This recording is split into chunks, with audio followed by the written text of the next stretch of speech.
Good morning all of you. આજે આપણે પ્રકરણ 6 ધંધાકીય વ્યવસ્થાના સ્વરૂપો 2 માં સંયુક્ત હિસ્સાવાળી કંપની વિશે અભ્યાસ કરશું. શું તમને લોકોને ખબર છે કે કંપનીનો ઉદ્ભવ કેવી રીતે થયો? તો ઔદ્યોગિક ક્રાંતિ પછી યંત્રો દ્વારા માંગની અપેક્ષાએ મોટા પાયા ઉપર ઉત્પાદન થવા લાગ્યું. મોટા પાયા ઉપર મૂડીની જરૂરિયાત સાથે જોખમનું પ્રમાણ પણ વધવા લાગ્યું. આ પરિસ્થિતિમાં ધંધાકીય વ્યવસ્થાના સ્વરૂપ તરીકે વૈયક્તિક માલિકી કે ભાગીદારી પેઢી અનુકૂળ ન આવે તે સ્વાભાવિક વસ્તુ છે. વૈયક્તિક માલિકી અને ભાગીદારી પેઢીની મુખ્ય મર્યાદાઓમાં અમર્યાદિત જવાબદારી, મૂડીની મર્યાદા, ટૂંકું આયુષ્ય વગેરે હતી. મોટા પાયા ઉપર ધંધાકીય પ્રવૃત્તિ કરવા માટે વિશાળ પ્રમાણમાં મૂડીની જરૂરિયાત સાથે મૂડીની સલામતી, જવાબદારી અને જોખમની વહેંચણી, કાર્યદક્ષ સંચાલન વગેરે અનેક પ્રશ્નોના ઉકેલ રૂપે નવી ધંધાકીય વ્યવસ્થાનો ઉદ્ભવ થયો, જેને સંયુક્ત હિસ્સાવાળી કંપની એટલે કે જોઇન્ટ સ્ટોક કંપની કહેવામાં આવે છે, જેને આપણે ટૂંકમાં કંપની તરીકે ઓળખીએ છીએ. કંપની સ્વરૂપના વિકાસથી વેપાર ઉદ્યોગને ઝડપી વેગ મળ્યો. આથી કંપનીને આર્થિક વિકાસના એન્જિન તરીકે ઓળખવામાં આવે છે. ભારતમાં કંપની ઉપર નિયમન માટે 1956નો કંપની ધારો અમલમાં આવ્યો હતો. હવે 1/4/2014થી 2013નો કંપની ધારો અમલમાં આવેલ છે. તો ચાલો આપણે કંપની વિશે વધારે જાણકારી મેળવીએ. કંપનીનો અર્થ. કંપની એ સમાન હેતુઓ માટે કાયદાથી અસ્તિત્વમાં આવતી કૃત્રિમ વ્યક્તિ છે. કાયદાની દ્રષ્ટિએ કંપની એ કૃત્રિમ, અદ્રશ્ય અને અમૂર્ત વ્યક્તિ છે. Company is an artificial, invisible and intangible person in eyes of law. 2013ના કંપની ધારામાં જણાવ્યા પ્રમાણે કંપની એટલે આ કાયદા હેઠળ 2013ના કાયદા હેઠળ અથવા અગાઉના કોઈપણ કાયદા હેઠળ સ્થપાયેલ કંપની. આ વ્યાખ્યા સ્પષ્ટ કરે છે કે કંપની એ કાયદાનું સર્જન છે. આમ કંપની એ જીવંત વ્યક્તિ નથી, પરંતુ કાયદા દ્વારા સ્થપાયેલ કૃત્રિમ વ્યક્તિ છે, જે અમૂર્ત છે, અદ્રશ્ય છે, દેખાતી નથી, જોઈ નથી શકાતી, એટલે એ અદ્રશ્ય છે, અને અમૂર્ત એટલે કંપની મૂર્ત સ્વરૂપમાં નથી, જીવંત નથી, છતાં પણ તે અમૂર્ત છે. તો ચાલો હવે આપણે જોઈએ કે કંપનીમાં કેવા કેવા લક્ષણો ધરાવે છે. તો સૌથી પહેલું એનું લક્ષણ છે કાયદેસરનું વ્યક્તિત્વ. આપણે ખબર જ છે કે કંપની એ કાયદા દ્વારા અસ્તિત્વમાં આવે છે, એટલે તેને કાયદેસર રીતે એક વ્યક્તિત્વ પ્રાપ્ત થાય છે, એટલે કે તે એક કૃત્રિમ વ્યક્તિ છે. તેનામાં પોતાના નામ, જે કંપનીનું નામ હોય છે એના પરથી તે કોર્ટમાં દાવો માંગી શકે છે, એટલે કે કોઈક ઉપર કેસ કરી શકે છે, પછી કરાર કરી શકે છે, અને કંપની સામે કાયદેસરની કાર્યવાહી પણ થઈ શકે છે. કોઈ ગ્રાહક ફરિયાદ કરે તો કંપનીની સામે કાયદેસરની કાર્યવાહી પણ થઈ શકે. અને તે પોતાના દેણદારો પાસેથી પૈસા લેવાના હોય, દેવાદારો પાસેથી જ્યારે કંપનીને, ત્યારે તે પૈસા ન આપે અથવા નાદર જાહેર થાય ત્યારે તે કોર્ટમાં દાવો પણ માંડી શકે છે. બરાબર. બીજું છે કાયમી અસ્તિત્વ. કંપનીને છે ને તે આપણે કાયદાથી અસ્તિત્વમાં આવે છે. હવે ચાલુ હોય ત્યાં સુધી એનું અસ્તિત્વ સતત રહે છે, એટલે કે તેનું કાયમી અસ્તિત્વ છે. એનો કોઈ પણ સંચાલન કે સભ્યનું મૃત્યુ થાય કે નાદારી થાય તો પણ કંપની મૃત્યુ નથી પામતી કે કંપની નાદાર જાહેર નથી થતી, પરંતુ કંપની જ્યારે ફડચામાં જાય, એટલે કે કંપનીનો અંત આવે, આપણે કંપની બંધ કરતો હોઈએ ત્યારે જ તેના અસ્તિત્વનો અંત આવે છે. 3. મૂડીનું નાના હિસ્સામાં વિભાજન. કંપની શું કરે?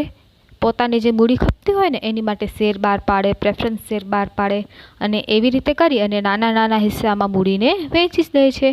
આમ શેર બહાર પાડીને કંપની વિશાળ પાયા ઉપર મૂડી ભંડોળ એકઠું કરે છે, અને શેર ખરીદનાર કંપનીનો શેર હોલ્ડર ગણાય છે. ચોથું છે શેરની સરળ ફેરબદલી. કંપની અને કાયદાની જોગવાઈઓને આધીન રહીને શેર હોલ્ડર કંપનીના શેર વેચી શકે છે અને કે શેર ખરીદી કરી શકે છે. આમ શેરની ફેરબદલી એ કંપનીનું એક મહત્વનું લક્ષણ છે. તમને આ 1-2 વાક્યમાં પણ પૂછાઈ શકે છે કે શેરની સરળ ફેરબદલી કઈ રીતે થાય? તો કાયદાની જોગવાઈના આધીન રહીને શેર હોલ્ડર કંપનીના શેરની ખરીદ વેચાણ કરી શકે છે. 5. સામાન્ય મહોર. કરારો, શેર પ્રમાણપત્રો, દસ્તાવેજો, રોજબરોજના વ્યવહારોમાં કંપનીને સંમતિ દર્શાવવા માટે સામાન્ય મહોર લગાડવામાં આવે છે. આપણને ખબર જ છે કે આપણી શાળામાં પણ એનો લેટર પેડ હોય, એના ઉપર આચાર્યના સહી સિક્કા હોય, તો જે સિક્કો હોય ને એને મહોર કહેવાય. બરાબર? તો સામાન્ય મહોર એવો કંપનીનો પોતાના એક આપણે કહીએ ને આઇકોન હોય. દરેક કંપનીનો પોતાનો એક લોગો હોય, આઇકોન હોય, તો એને એ લોગોવાળું એક એનું સામાન્ય મહોર હોય. છઠ્ઠું છે સંચાલન. કંપની એ કૃત્રિમ વ્યક્તિ હોવાથી કંપનીના આવેદનપત્ર અને નિયમનપત્રને આધીન રહીને સંચાલક મંડળ કંપનીનું સંચાલન કરે છે. શેરહોલ્ડરો પોતાનામાંથી પ્રતિનિધિ તરીકે ચૂંટે છે, જેને સંચાલક કહે છે. સંચાલકો સામૂહિક રીતે સંચાલક મંડળ તરીકે ઓળખવામાં આવે છે, જે કંપનીનું સંચાલન સંભાળે છે. આમ કંપનીમાં માલિકી અને સંચાલન બંને અલગ અલગ હોય છે, કેમ કે કંપનીના માલિકો તો એના શેરહોલ્ડરો કહેવાય છે, પરંતુ એનું સંચાલન છે એ સંચાલકો કરે છે. આમ માલિક અને સંચાલક બંને અલગ અલગ છે. બરાબર? 7. સભ્યનો દરજ્જો. કંપનીમાં સંચાલન અને માલિકી અલગ અલગ હોવા છતાં કંપનીને અલગ કાનૂની કૃત્રિમ વ્યક્તિત્વ મળે છે. આમ કોઈપણ કંપની સભ્ય કંપની વતી કરાર કહી શકે નહીં કે સભ્યના કોઈપણ કૃત્યથી કંપની બંધનકર્તા બની શકે નહીં, પરંતુ સભ્ય કંપની સાથે કરાર કરી શકે છે. એટલે કે કંપનીનો કોઈ પણ સભ્ય છે એ છે ને તે કંપની વતી પોતાની મરજી પ્રમાણે કરાર ન કરી શકે, પરંતુ જેના નિયમો છે એ પ્રમાણે જ એ કરાર કરી શકે. અથવા તો સભ્યનો કોઈ કૃત્ય કે સભ્ય નાદર જાહેર થાય કે ચોરી કરે, તો એની માટે કોઈ પાસેથી પૈસા ઉછીના લેશે અને પૈસા નથી આપતું, તો એની માટે કંપની બંધન કરતા નથી. 8મું છે સભ્ય સંખ્યા. તમને ખબર છે ને કંપની પણ અલગ અલગ પ્રકારની હોય. વધારે પડતી ખાનગી અને જાહેર કંપની આપણને ખબર હોય છે. બરાબર ને? તો ખાનગી કંપનીમાં ઓછામાં ઓછા 2 વ્યક્તિ અને વધુમાં વધુ સભ્યની સંખ્યા 200 હોય છે. જ્યારે જાહેર કંપનીમાં ઓછામાં ઓછા 7 સભ્યો અને વધુમાં વધુ સભ્ય સંખ્યા ઉપર કોઈ પણ જાતનું નિયંત્રણ નથી. આ એક ખૂબ જ મહત્વનું લક્ષણ છે. 9મો સભ્યોની જવાબદારી. સભ્યોની જવાબદારી મર્યાદિત કે અમર્યાદિત હોઈ શકે છે. શેરથી મર્યાદિત જવાબદારી કંપની હોય તો સભ્યોની જવાબદારી તેમણે ધારણ કરેલા શેરની રકમ પૂરતી જ મર્યાદિત હોય છે. વાસ્તવમાં અમર્યાદિતવાળી જવાબદારીવાળી કંપની છે એ ઘણી જ ઓછી જોવા મળે છે. સભ્યોની જવાબદારી મર્યાદિત છે કે અમર્યાદિત તે કંપનીના આવેદનપત્રમાં જણાવવામાં આવે છે. હવે કંપનીમાં મૂળભૂત અધિકારો કયા કયા હોય છે? કાયદાથી કંપનીને અલગ કાનૂની અસ્તિત્વ મળે છે, પરંતુ કંપની એ દેશની નાગરિક નથી. તેથી નાગરિકને પ્રાપ્ત થાય એવા મૂળભૂત અધિકારો કંપનીને મળતા નથી, કેમ કે તે જીવંત વ્યક્તિ નથી અને દેશની વ્યક્તિ નથી. તેથી તેને મૂળભૂત અધિકારો મળતા નથી. 11મો શેરદીઠ મતાધિકાર. કંપનીના સભ્યો તેમની પાસે જેટલી સંખ્યામાં શેર ધરાવતા હોય તેટલા મત આપી શકે છે. શેરની સરળ ફેરબદલી અને શેરદીઠ મત એ કંપનીની આગવી લાક્ષણિકતા છે. જ્યારે આપણે સહકારી મંડળીમાં જોયો હતો કે સભ્ય દીઠ 1 મત હોય છે, વ્યક્તિ દીઠ 1 મત હોય છે, પરંતુ અહીંયા કંપનીમાં શેરની સંખ્યા જેટલી હશે તેટલા તમને મત આપવા માટે મળશે. આમ અહીંયા શેરદીઠ મત હોય છે. આમ શેરની સરળ ફેરબદલી અને શેરદીઠ મતાધિકાર એ કંપનીની મુખ્ય લાક્ષણિકતા છે, જે તેને અલગ જ પાડે છે. તો આપણે શેરના લક્ષણો જોઈ લીધા. હવે આપણી પોતાની કંપની હોય તો આપણે કંપની સ્થાપી છે તો આપણને કયા કયા ફાયદા થાય? ચાલો આપણે તેના ફાયદા વિશે જાણીએ. એનો સૌથી પહેલો ફાયદો છે વિશાળ મૂડીભંડોળ. કંપની તેની મૂડીને નાના નાના હિસ્સામાં એટલે કે શેરમાં વહેંચી નાખે છે. શેરદીઠ મતાધિકાર હોવાથી વધુ શેર ખરીદવાનું આકર્ષણ રહે છે. પરિણામે કંપનીએ વિશાળ મૂડી એકઠી કરે છે, જે તેનો સૌથી મોટો ફાયદો છે. બીજો ફાયદો છે શેરની સરળ ફેરબદલી.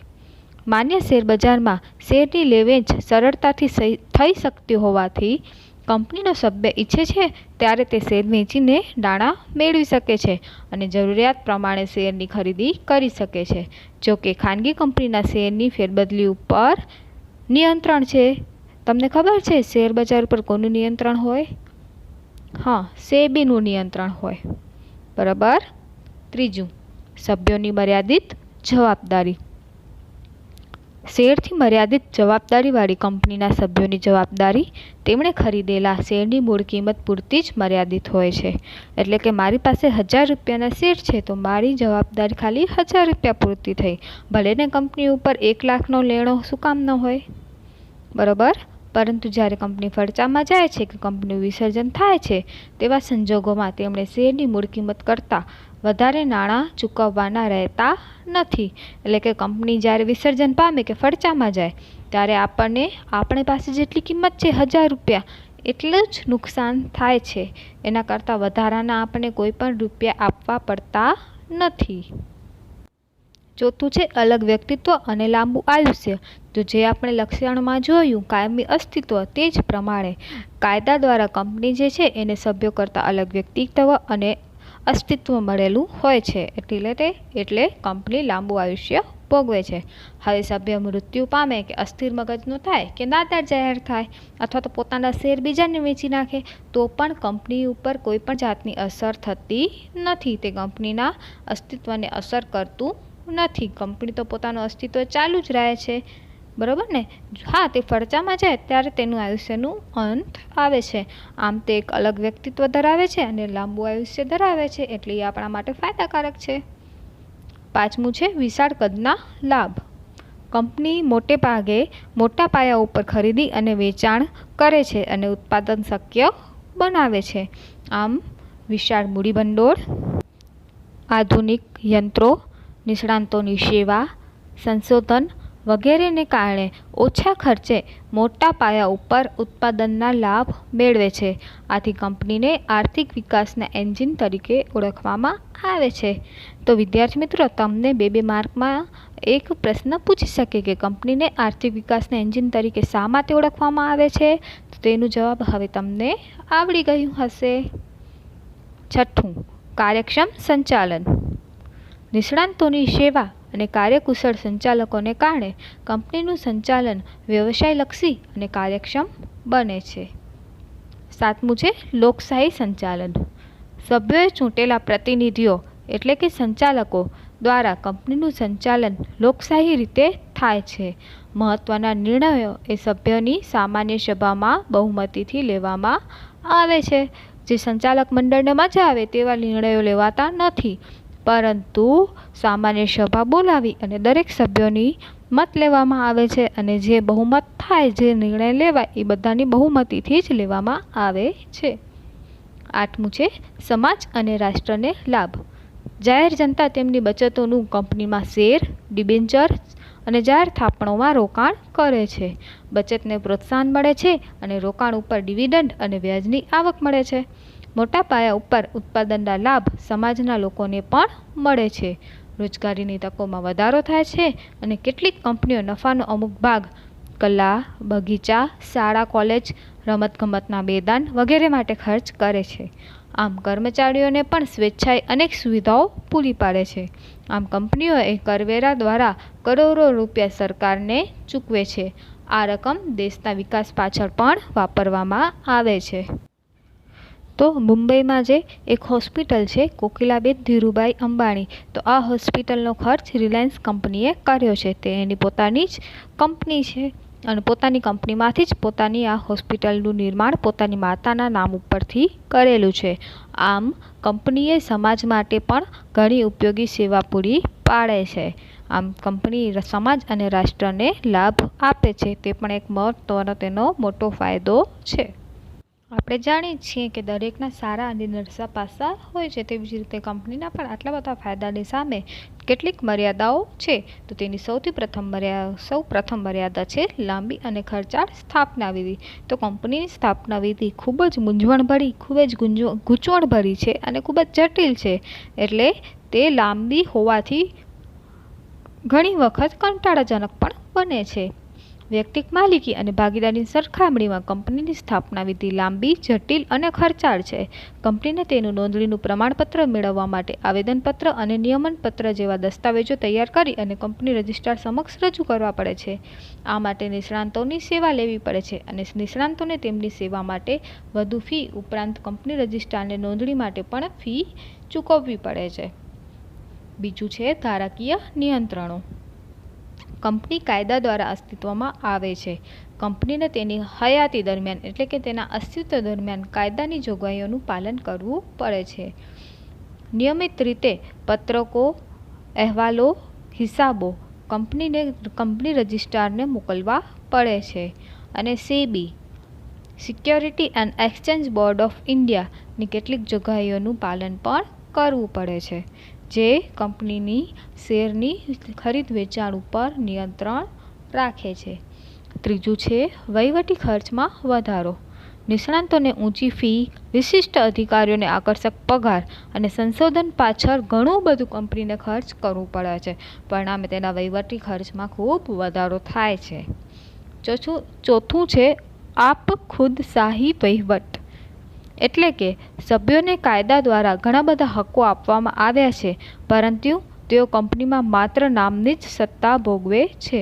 શેરદીઠ મતાધિકાર હોવાને કારણે કેટલીક વ્યક્તિઓ જૂથ રચીને સંચાલન ઉપર કાબૂ મેળવે છે અને પોતાની ઈચ્છાનો જ અમલ થવા દે છે. કંપનીના નાણાં, મિલકતો અને ખાનગી માહિતીનો પોતાના અંગત હિત અને સ્વાર્થ માટે ઉપયોગ પણ કરે છે. આમ લોકશાહી વહીવટને બદલે આપખુદશાહી વહીવટ ત્યાં ચાલે છે. પાંચમું છે રહસ્યની જાળવણીમાં મુશ્કેલી. કંપનીને તેના વાર્ષિક હિસાબો ફરજિયાત ઓડિટ કરાવી અને સભ્યો અને કંપનીના રજિસ્ટ્રારને મોકલવા પડે છે. કાયદા અનુસાર બીજી કેટલીક બાબતો કે ડિબેન્ચર પરત, બોનસ શેરને લગતી બાબતો પ્રસિદ્ધ કરવી પડે છે. આથી કંપનીનો કોઈ પણ જાતનો રહસ્ય રહી શકતો નથી. તેના રહસ્યની જાળવણી મુશ્કેલ બને છે. છઠ્ઠું છે નીતિ વિષયક નિર્ણયોમાં વિલંબ. નીતિ વિષયક નિર્ણયો લેવામાં કંપનીને સભ્યોની સંમતિ લેવી પડે છે. આ માટે સભ્યોની સભા બોલાવવી પડે છે અને સભા બોલાવતા પહેલાં સભ્યોને નિશ્ચિત દિવસ પહેલાં સભાની નોટિસ આપવી પડે છે. સભામાં ઠરાવ પસાર કરવો પડે છે અને આ બધામાં ઘણો બધો સમય ચાલ્યો જાય છે. તેથી નિર્ણય લેવા માટે ખૂબ સમય નીકળી જાય છે. સાતમું છે ઓછી પરિવર્તનશીલતા. વૈયક્તિક માલિકી અને ભાગીદારી કરતાં કંપની સ્વરૂપમાં પરિવર્તનશીલતાનું પ્રમાણ ઓછું છે. મહત્ત્વના ફેરફાર કરવા માટે સામાન્ય સભામાં ઠરાવ પસાર કરવો પડે છે અને કેટલાક સંજોગોમાં કેન્દ્ર સરકાર કે અદાલતની પરવાનગી પણ મેળવવી પડે છે. આમ કરતાં તેને ઘણો સમય લાગે છે. આમ તે ખૂબ જ ઓછું પરિવર્તનશીલતા ધરાવે છે. આઠમું છે સત્તાખોરીને ઉત્તેજન. સંચાલકો છે એ કંપનીની ખાનગી માહિતીથી વાકેફ હોય છે, એટલે તે શું કરે છે? શેરબજારમાં કૃત્રિમ ફેરફારો સર્જી અને સટ્ટાખોરીને ઉત્તેજન આપે છે. શેરમાં થતી સટ્ટાખોરી એ નાના રોકાણકારોના આર્થિક હિતને નુકસાન પહોંચાડે છે. આમ કંપની છે એ સટ્ટાખોરીને પણ ખૂબ ઉત્તેજન આપે છે. નવમું છે સમાજને ગેરફાયદા. કામદારોની હડતાળ, માલિકો દ્વારા તાળાબંધીનો ભોગ સમાજને બનવું પડે છે. માનવી કરતાં મૂડીનું મહત્ત્વ હોવાથી ઇજારાશાહીના દૂષણો પ્રવેશે છે, જેથી સમાજમાં આવક અને સંપત્તિની અસમાન વહેંચણી થાય છે. આપણે હમણાં જ જોયું કે કોરોના કાળમાં પ્રોડક્શન બંધ રાખવાનું હતું, ઉત્પાદન બંધ રાખવાનું હતું, એટલે મજૂરીને ઘણી બધી કંપનીએ ઘણા જ બધા કારીગરો અને મજૂરોને છૂટા કર્યા. પરિણામે તે લોકો બધાના આર્થિક હિત જોખમાયો. આ સમાજને ખૂબ મોટો ગેરફાયદો થયું.